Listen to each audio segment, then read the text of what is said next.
सरकारी जगह के हमने नहीं छू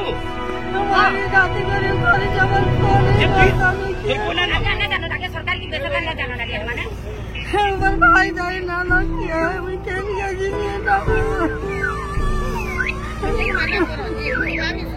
जबरदखल उच्छेदनु बलि पड़ला बुढ़ी मार घर बरगढ़ अमापाली देखबार के मिली इंदा घटना